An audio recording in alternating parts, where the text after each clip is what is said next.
Anyone who can make you angry becomes your master. Epictetus. Emotional whirlwinds. Constantly tossed this way and that way.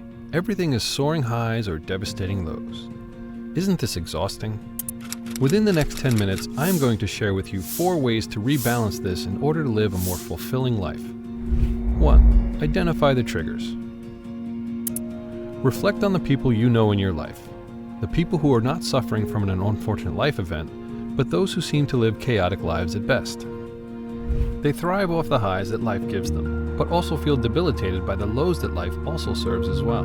Holding reason above emotion is pivotal, as these emotions will come. It's about accepting, acknowledging, and working through these emotions.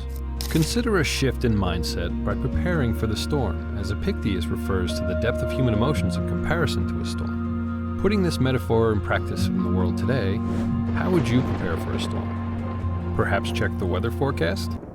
Buy suitable products in anticipation, right? If we don't have a plan, if we never learned how to put up the storm windows, we will be at the mercy of these external and internal elements, similar to handling our emotions, where if we don't plan, we become a hostage of our own doing. Identifying triggers in the moment takes a level of self-awareness that comes with time.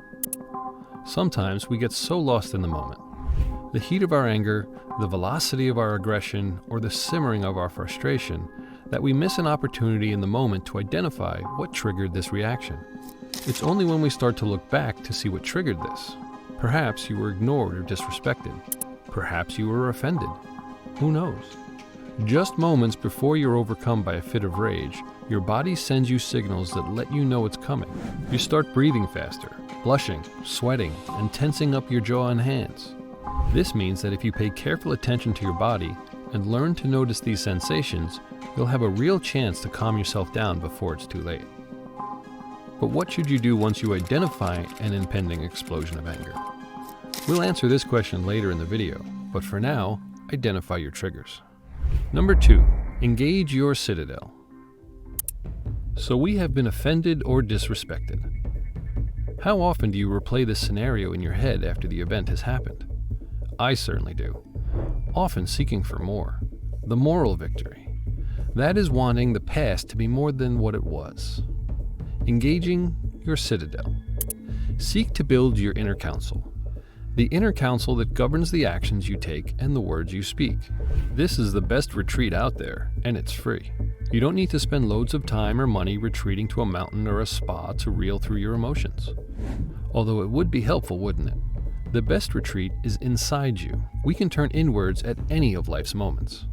Taking a moment to pause and breathe, recognizing the emotions that you are feeling in the moment. Your goal isn't to suppress these emotions, but recognize that they exist. So as you learn to recognize and trust in your own gut, you can then seek to distance yourself from these triggers, especially when these triggers are external, like a group of friends or an individual. Cutting off toxic people is the first act of self-love and the last act of manipulation, and is absolutely necessary. This can be made more difficult, especially if these external triggers are people like a manager or spouse, in which training is pivotal. In the cases when the triggers are more internal because of experiences from a childhood, bringing awareness is a start. As Epictetus says in Discourse, an important place to begin philosophy is this: a clear perception of one's own ruling principle. 3. The result of your training. What should you do once you identify an impending explosion of anger? Remember this question. I am sure the majority of us have heard a definition of insanity. You know, doing the same thing over and over again, expecting a different result. Well, I am going to present you with a new quote that you have most likely never heard of before. This is from Marcus Aurelius. In his book Meditations, he mentioned, "Chasing what can't be done is madness, but the base person is unable to do anything else." Your training and how you live your life can carry you in different directions. A dog that is allowed to jump at people will jump at people. A child with no boundaries will become spoiled. A disrespectful person will continue to be disrespectful. A mind that isn't in control of itself, that doesn't understand its power to regulate itself, will be pushed and pulled around by different circumstances. That's probably not how you envision tomorrow to go, right? So you must be conscious of that and prepare and put in relevant steps for that not to be the case. The steps must replace the ill discipline and the ignorance that was there before. Only then will you stop constantly giving in to the urge to respond, to comment, or take action. Number 4. Living in accordance to joys and challenges of life. Live in accordance with nature. Live in accordance with nature is a central theme of ancient philosophy and Stoicism. This urges us to align our lives with the natural order of the universe. This principle teaches that by embracing the volatility of life and accepting both its joys and challenges, we can appreciate a state of emotional tranquility when things are going well, and emotional stability when things aren't going so well. The natural flow of life is change.